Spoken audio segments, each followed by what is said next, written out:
What role do you have on Chanukah? You know, most women know their roles where they fit. It's sneas, whether it's halachas neris. There's so many different areas it's specific for women. And then there is specific for men, tefillin, talis, whatever. It's specific for men. Where does a woman fit into halachas neris Chanukah? Because yes, it's an obligation on the home, which means her too. But in most homes where the man is available, the man is lighting the menorah. So where does the woman fit in? The answer is a very, very clear role. When Hashem appeared to Moshe Rabbeinu and said, I want you to teach the Klal Yisrael Torah, right as Matan Torah was about to happen, he says, go tell Beis Yaakov, and everybody knows that means the woman. Rabbeinu Bachya on that parsha explains why the woman first. He says, here's why the woman first. He says, because the woman, if she's good, she creates an excitement for Torah. Sha'isha ha'toiva hisiba l'Torah. She's the reason for Torah. Again, you heard those words. She is the reason why Torah happens. Because she could draw her son in to the Beis Medrash. Because she's home and she knows how to create excitement. Bekama mine gagun. She knows how to create incredible excitement. That's what a mother does. That's what a woman does.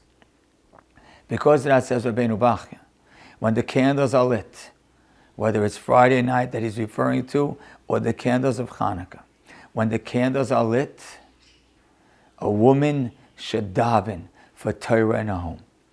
A woman should daven for Torah for her children, because of these words. Because Torah is he siba l'Torah. She's the reason that Torah happens. If she could create excitement in her home, she's the reason. So says Rabbeinu Bachya, right when you're doing a mitzvah, around when a mitzvah is happening, a mitzvah that has light in it, which refers to Torah, that's the right time to daven. See, one of the role a woman has in Chanukah, when the candles are lit, the mitzvah is performed, you have to daven that you can make sure that that light stays in your home forever. Let me share with you an incredible story. The great Rabbi Yitzchak Hutner, the late Rosh Hashiva of Chaim Berlin, when he was a Bach, he was learning in Slobodka Yeshiva. And during that period, in the early 1900s, there were many people that were being pulled to the Haskalah, being pulled to enlightenment, which would lead them completely out of Judaism. One day, the Haskalah came to him and they said, tomorrow morning, there's going to be a train at 7 a.m. You're incredibly intelligent. Those kids were pulled much more. You're incredibly intelligent. You could do unbelievably well in university. Be on the train at 7 a.m. and we will lead you to the life of enlightenment, the life of everything you dream. If you don't make the train, your chance is gone. Rav Hutner would say later that all night he stood in his bed. Should I go on the train? Should I stay in yeshiva? Should I go on the train? Should I stay in yeshiva? It's hard to understand the temptation.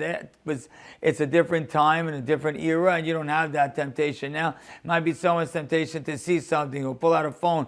For him, should I go on the train? Maybe that life is exciting and great. And then in the middle of the night, he made a decision. I am not going on the train. I'm staying in Slobodka Yeshiva. And they asked him why.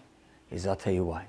When I was a little boy, I came home from Cheder one day, and I told my mother, I said, Ma, we have a siyum tomorrow on a perek in Baba Kama. The next day, I wake up in the morning, and my mother is dressed in her Shabbos clothing. And so are my sisters. And I asked my mother, why are you dressed in Shabbos clothing? She says, you said you have a siyum today.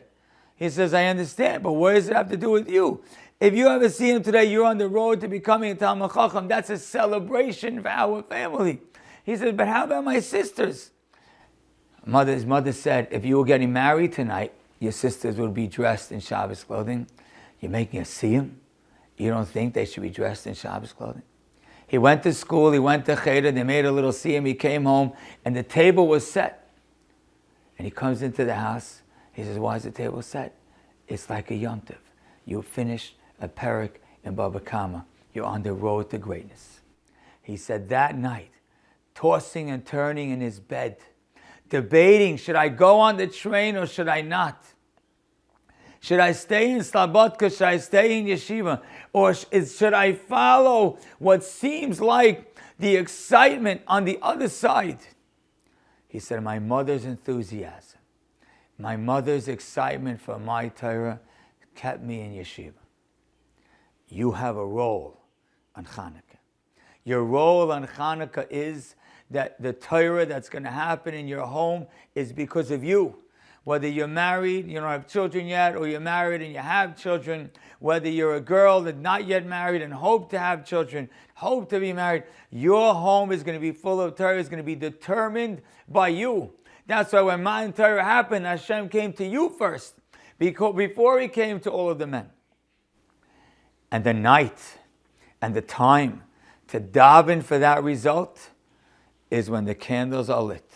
Because Rabbeinu Bachya says, when you perform a mitzvah, that's when your tefillahs are heard the most. When a mitzvah right around the mitzvah is when your tefillahs are heard the most.